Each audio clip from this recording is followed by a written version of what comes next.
السلام علیکم ورحمۃ اللہ وبرکاتہ۔ سورۃ آل عمران آیت نمبر 14۔ اعوذ باللہ السمیع العلیم من الشیطان الرجیم من حمزہ ونفخہ ونفثہ۔ مزین کر دیا گیا، اللہ تعالیٰ نے کچھ چیزیں دنیا میں مزین کر دیں، ان میں سے جو بڑی چیز ہے اس کا ذکر کر دیا، اور باقی چیزیں جو ہیں وہ ان کے تابع ہیں تقریباً۔ کسی بھی انسان کی جو محبت ہوتی ہے اور اس کی جو رغبت ہوتی ہے، یا وہ شہوت کی بنیاد پر ہوتی ہے جس کا تعلق ازدواجی زندگی سے ہوتا ہے، اس کا پہلے ذکر کیا، یا پھر اس کی خواہش ہوتی ہے مال و دولت، روپیہ پیسہ جمع کرنا، اس کا بھی اللہ تعالیٰ نے ذکر کر دیا۔ یا بعض لوگوں کی خواہش ہوتی ہے زمین زیادہ سے زیادہ ہو، پلاٹ زیادہ سے زیادہ ہوں، اور اسی طرح مال ڈنگر زیادہ سے زیادہ ہو، تو یہ بھی اللہ تعالیٰ نے ذکر کر دیا۔ تو فرمایا کہ زُیّنَ لِلنَّاسِ، لوگوں کے لیے مزین کر دیا گیا۔ مزین کیے جانے کا مطلب ہے کہ لوگوں کے دلوں میں اس کی محبت ڈال دی گئی ہے، یہ بطور آزمائش ہے، محبت ڈال دی گئی ہے ان کے دلوں میں۔ من النساء، عورتوں میں سے، سب سے پہلے عورت کا ذکر کیا کیونکہ سب سے بڑا فتنہ اس کی وجہ سے پیدا ہوتا ہے۔ حدیث کے اندر آتا ہے، اللہ کے نبی صلی اللہ علیہ وسلم نے فرمایا کہ ما ترکت فتنة اضر علی امتی من النساء او کما قال، میں نے اپنی امت پر عورتوں کے فتنے سے بڑا فتنہ کوئی نہیں چھوڑا۔ اس کا معنی یہ ہے کہ عورت اگر عفت اور پاک دامنی میں ہے تو ٹھیک ہے، اگر وہ عفت پاک دامنی کو ترک کرتی ہے تو یہ بہت بڑا فتنہ ہے۔ بلکہ عورت اگر پردے میں بھی ہوتی ہے، حجاب میں بھی ہوتی ہے، تو مرد کے لیے ایک آزمائش ہی ہے۔ فتنے کا معنی آزمائش، فتنے کا معنی یہ نہیں ہے کہ یہ بری چیز ہے، کیونکہ اللہ کے نبی صلی اللہ علیہ وسلم نے عورتوں کو عزت دی ہے، مقام دیا ہے۔ اس کا معنی یہ نہیں ہے کہ یہ بری چیز ہے، بلکہ اس کا مطلب ہے یہ امتحان کی چیز ہے، آزمائش ہے۔ حتیٰ کہ پورے پردے کے اندر بھی ہو تو اس میں بھی اللہ تعالیٰ نے ایک ایسی رغبت مرد کے دلوں میں رکھی ہے کہ وہ کیفیت انسان کے دل میں پیدا ہوتی ہے۔ تو عورتوں کا سب سے پہلے ذکر کیا۔ عورتیں، بعض لوگوں کا تو زیادہ نکاح کرنے کا معاملہ جو ہوتا ہے عفت اور پاک دامنی کے لیے ہوتا ہے۔ اگر کوئی بندہ اس غرض کے لیے کرتا ہے تو یہ محمود ہے، اچھا ہے۔ اور اسی طرح بعض دفعہ کوئی بندہ کسی کی کفالت کرنے کے لیے اللہ کی رضا کی خاطر کسی سے نکاح کرتا ہے، دوسرا نکاح، تیسرا نکاح، چوتھا نکاح اللہ کی رضا کے لیے کیا، کسی کی کفالت کرنے کے لیے کیا، یہ بھی ایک اجر کا کام ہے۔ اور ایک تیسری صورت ہوتی ہے کہ بعض دفعہ انسان محض کسی پر فخر کرنے کے لیے، کسی پر ویسے ہی تعداد بڑھانے کے لیے، یعنی کہ اس کی ضرورت بھی نہیں اور وہ کسی کے لیے خیر خواہی کا جذبہ بھی نہیں رکھتا، بس ایسے ہی لوگوں کو دکھانے کے لیے، یہ بندہ عمومی طور پر مشکلات کے اندر دوچار ہو جاتا ہے۔ کیونکہ عورت ہے نا، عورت کی وجہ سے آزمائش آتی ہے، تو عورت اگر بیوی بھی بن کر آئے تو آزمائش تو بنتی ہے۔ تو آپ نے فرمایا کہ اللہ تعالیٰ فرماتا ہے من النساء، عورتوں سے، والبنین، اور بیٹوں میں سے۔ بیٹوں کی محبت بھی مردوں کے دلوں میں ڈال دی گئی ہے۔ ہر بندہ یہ خواہش رکھتا ہے کہ میری نرینہ اولاد ہو، میرے بیٹے ہوں، لیکن ان بیٹوں کی وجہ سے آزمائش بھی بہت آتی ہے۔ بلکہ قرآن مجید کے اندر اللہ تعالیٰ نے واضح طور پر فرمایا کہ تمہاری بیویاں اور تمہاری اولادیں، ان میں سے بعض تمہارے لیے دشمن ہیں، تم ان سے بچ کے رہو۔ اور اللہ کے نبی صلی اللہ علیہ وسلم نے فرمایا کہ اولاد جو ہوتی ہے نا، یہ انسان کو بخیل بنا دیتی ہے، بزدل بنا دیتی ہے، کنجوس بنا دیتی ہے، اور غم زدہ کر دیتی ہے، دکھ دیتی ہے۔ یہ واضح طور پر حدیث کے اندر آپ نے فرمایا۔ والبنین، اور بیٹے، اور بیٹوں کی محبت بھی ہے، لیکن اس کی وجہ سے بڑی سخت آزمائشیں بھی بنتی ہیں۔ والقناطیر المقنطرہ، اور خزانے جمع کیے ہوئے۔ مفسرین نے اس کی تعداد پر بڑی گفتگو کی ہے کہ خزانے کتنے ہونے چاہیے، کسی نے ہزاروں میں بتائے، کسی نے لاکھوں میں بتائے۔ الغرض، اس سے مراد وہ خزانے ہیں کہ جن کا مقصد جمع کرنے کا صرف اور صرف دنیا اکٹھی کرنا۔ دنیا کا مال اکٹھا کرنا، کیونکہ دنیا کے اندر دو طرح کے لوگ ہیں۔ ایک طرح کے لوگ وہ ہیں کہ جنہوں نے ان شہوات کو اپنا اصل مقصد بنا لیا، ان کا صبح و شام مقصد کیا ہے؟ یا پیسہ اکٹھا کرنا، یا عورتوں کے پیچھے گھومنا، یا جو ہے وہ زمینوں، وہی ملتی جلتی صورت، ان چیزوں کے پیچھے بھاگ دوڑ کرنا۔ جس نے اپنا اوڑھنا بچھونا اس چیز کو بنا لیا، حتیٰ کہ وہ دنیا میں اپنے آنے کے مقصد کو بھول گیا، ایسا کاروبار میں لگا کہ اس کے پاس نمازوں کا ٹائم نہیں، اس کے پاس علم سیکھنے کا وقت نہیں ہے، اللہ کی کتاب پر بیٹھنے کا وقت نہیں اس کے پاس۔ یہ جو بندہ ہے یہ واقعتاً مفتون ہے، فتنے کے اندر واقع ہو گیا۔ اور اس کے برعکس ایک بندہ وہ ہے کہ جس نے ان سب چیزوں کی حقیقت کو سمجھا، ان سے محبت کی، لیکن ضرورت کے تحت، جتنی ضرورت تھی اتنی محبت، اور اس کا حق بھی ادا کیا، اللہ تعالیٰ کا حق بھی ادا کیا اور ان چیزوں کا حق بھی ادا کیا، اور ان چیزوں کے ساتھ اتنا تعلق رکھا کہ جس سے اس کی ضرورت بھی پوری ہوتی رہے اور اللہ کے رستے میں اجر بھی لیتا رہے۔ یہ بندہ اصل کامیاب ہے۔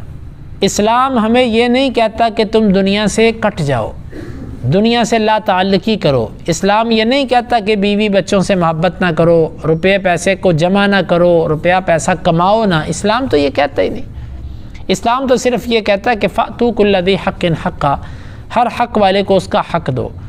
اللہ تعالیٰ کا جو حق ہے وہ اللہ کو دو، ظلم نہ کرو اپنے اوپر کہ دنیا کے پیچھے بھاگے جا رہے ہو، اللہ کا حق ہی نہیں تم دے رہے۔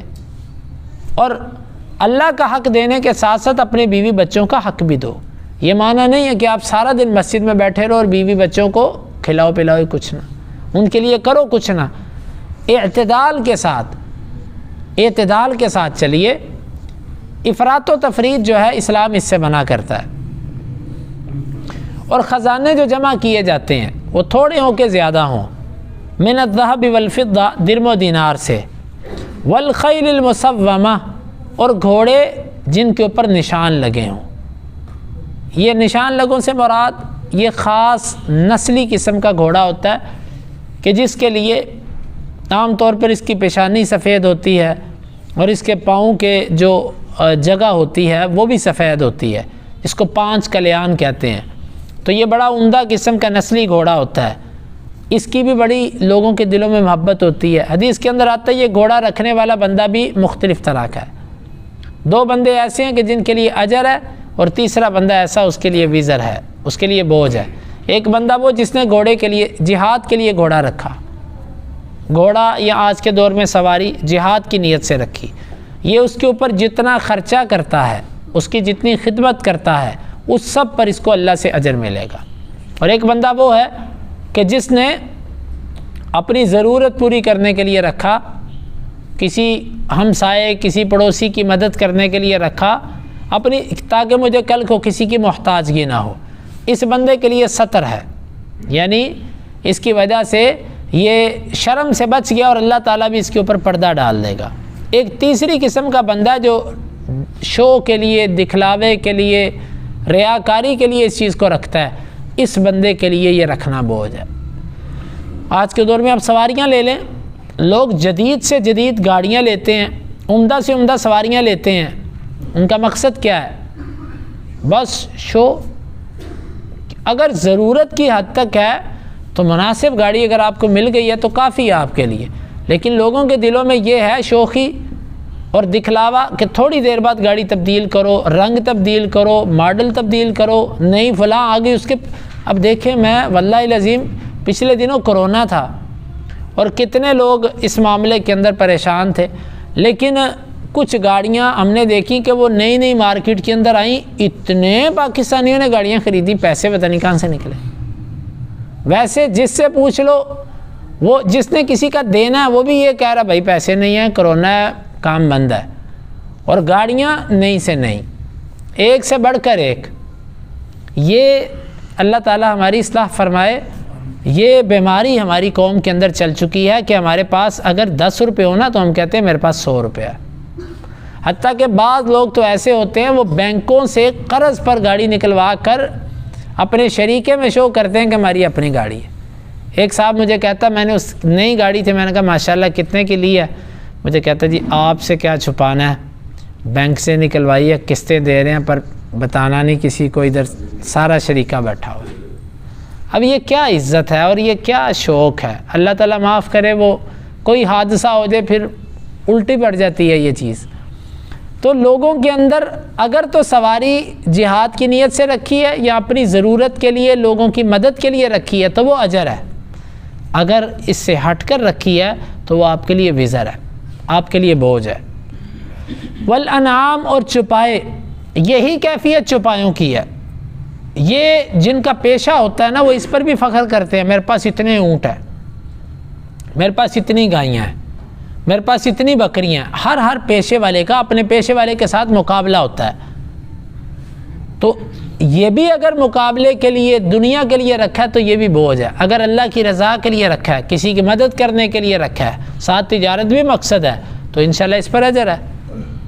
والحرث، اور زمین، یہی کیفیت زمین کی ہے کہ یہ بھی انسان کا ایک ہرس ہوتا ہے جو بڑھتا ہی جاتا ہے۔ اور اب یقین مانیں کہ یہ ہر بندے کا ہے، چاہے وہ ذمہ دار ہے چاہے وہ شہری ہے۔ شہری بھی کہتا ہے میرے پلاٹ زیادہ سے زیادہ ہو جائے، میں زیادہ سے زیادہ جگہ لے لوں، اور جو دیہاتی اور ذمہ دار آدمی ہے اس کی بھی خواہش یہ ہوتی ہے کہ میں زیادہ سے زیادہ زمین بنا لوں، حالانکہ انسان کو رہنے کے لیے کتنی کی جگہ چاہیے۔ ہاں یہ انسان کی ایک سوچ ہوتی ہے کہ چلو میں گھر کے اندر ایک کھلا گھر لے لوں، کیونکہ اللہ کے نبی صلی اللہ علیہ وسلم نے فرمایا البیت الواسع، کھلا گھر جو ہے نا یہ خوش قسمتی کی علامت ہے کہ مہمان آئے وہ تنگ نہیں ہوتا، اس میں آب و ہوا فضا تازہ رہتی ہے، گھٹن نہیں ہے اس کے اندر۔ یہ کسی بندے کی اگر خواہش ہے کہ میرا گھر کھلا ہو، اس میں تھوڑی بہت چہل قدمی کے لیے جگہ ہو، اچھی سوچ ہے، لیکن لوگ اتنے جمع کرتے ہیں کہ اس کی ضرورت نہیں ہوتی۔ ذالک متاع الحیات الدنیا، اللہ تعالیٰ نے یہ چیزیں بیان کرنے کے بعد فرمایا یہ سب کا سب دنیا کا سامان ہے۔ اللہ اکبر، بے رغبتی کی طرف اشارہ کیا، یا دوسرے لفظوں میں یہ کہہ لیجئے غریبوں کو تسلی دی ہے کہ تم پریشان نہ ہونا ان چیزوں کو دیکھ کے۔ ذالک متاع الحیات الدنیا، یہ دنیا کی زندگی کا سامان ہے۔ اور متاع اس چیز کو کہتے ہیں کہ جس سے فائدہ انتہائی قلیل ہوتا ہے۔ قل متاع الدنیا قلیل، متاع اس چیز کو کہتے ہیں کہ جس سے فائدہ انتہائی تھوڑا ہوتا ہے۔ تو یہاں پر فرمایا کہ یہ متاع ہے دنیا کی زندگی کا جو ختم ہونے والا ہے۔ واللہ عندہ حسن المآب، اللہ تعالیٰ کے پاس اچھا لوٹنا ہے۔ تم دنیا کو دیکھ کر دنیا میں جن کے پاس یہ چیزیں دل برداشتہ نہ ہونا، اصل تو اللہ کے پاس ہے، اللہ کے پاس لوٹنا ہے۔ اگلی آیت مبارکہ کا تعلق بھی اسی کے ساتھ ہے، لیکن انشاءاللہ اس کی وضاحت کل کے درس میں۔ اللہ تعالیٰ سے دعا ہے اللہ تعالیٰ ہمیں اس آیت مبارکہ کو سمجھنے کی اور عمل کی توفیق عطا فرمائے۔